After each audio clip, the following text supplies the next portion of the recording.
All right, ready to dive into something kind of unexpected. We're going deep on keeping pond fish healthy during Minnesota winters. Yeah, it's a bit of a head scratcher.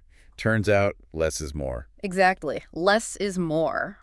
We're looking at an article from a Minnesota pond care company called Superior Ponds. It's called Feeding Fish in Minnesota Winter, Why Less is More for Their Health.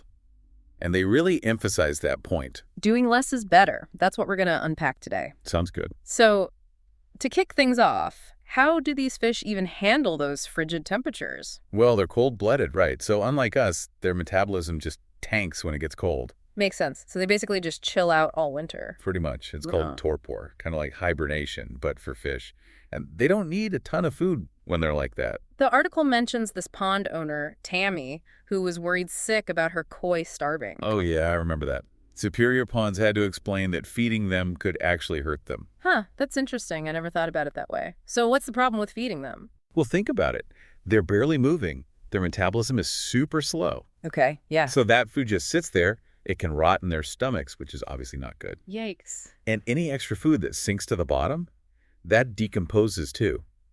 And that messes up the whole pond's ecosystem, especially in winter. Those ponds are pretty much closed systems. Right, so everything's connected. Exactly. So even small changes can make a big difference. So what do we do? How do we take care of these fish in the winter? Superior Ponds recommends 3 key things. Okay, lay it on me. Number 1, and this is huge, you got to keep an eye on the water temperature.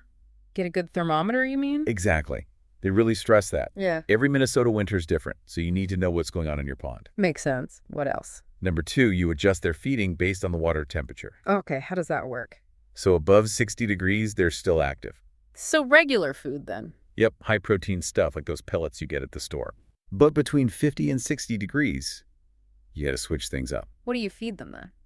Low protein, high carb, something like wheat germ-based food.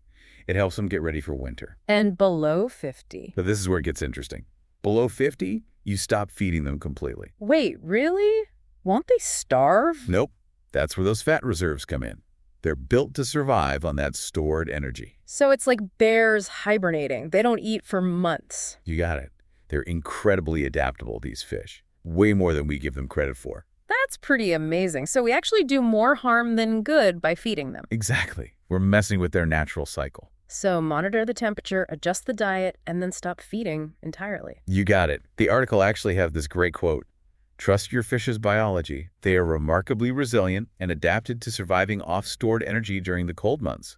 They were made this way and are perfectly happy sleeping the winter away. Love that. It's a good reminder to trust nature sometimes.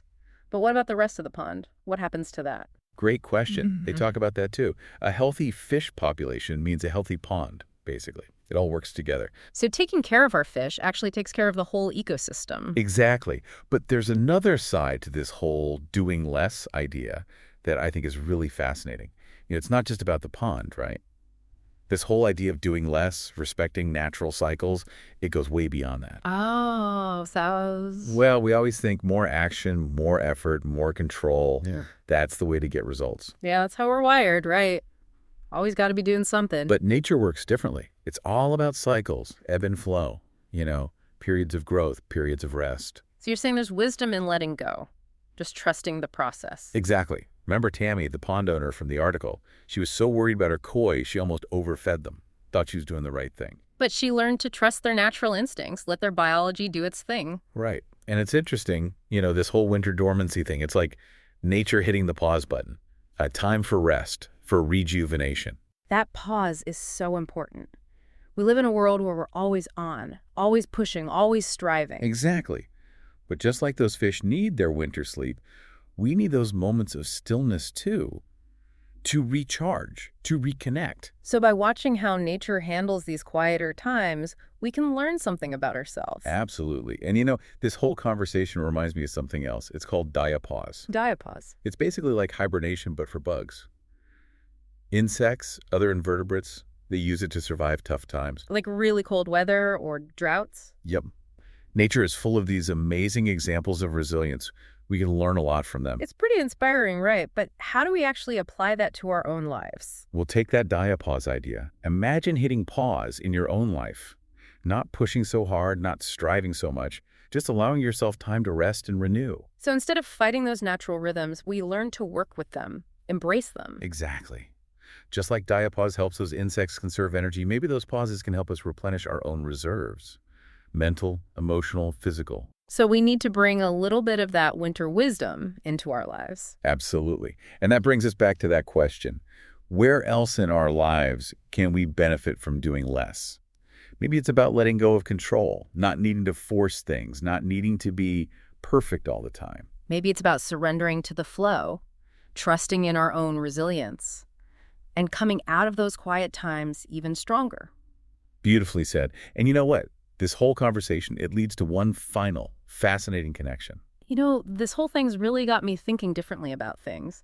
Never thought I'd learn so much from fish. It's funny how that happens, right? We stumble upon these little things, and they open up a whole new way of looking at the world. The Superior Ponds article, they talked about something else too. Local knowledge. They said it's really important for pond care. Oh, absolutely. How? Every pond is different. Every ecosystem has its own quirks. So what works in one place might not work in another. Exactly. Especially in Minnesota. Our winters are so unpredictable. Right. So folks listening in, no one-size-fits-all solutions here. Nope. Got to talk to the experts. People who know the local conditions, the types of fish that thrive here.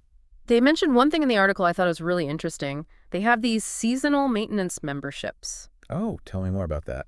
Well, basically, you hire them to take care of your pond all winter, all the maintenance, everything. So you don't have to worry about a thing. Exactly. They handle it all, kind of like a pond concierge. I love that. Yeah. It's a great example of doing less, but strategically. You let the experts do what they do best. And you get to relax and enjoy your pond. Exactly. It's all about balance, right? Knowing when to act and when to let go. This whole conversation, that's what it's been about, finding that balance between doing and not doing, between human intervention and nature's wisdom. It's about understanding we're part of something bigger, both in our own lives and in the world around us.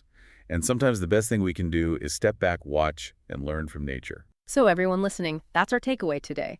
Embrace the pauses, trust the process, and find that beauty and wisdom in doing less. Beautifully said. And remember, even when your pond's frozen over, there's a whole world happening underneath, a world full of life and resilience. Until next time, may your ponds be healthy, your fish happy, and your winters filled with peace and renewal.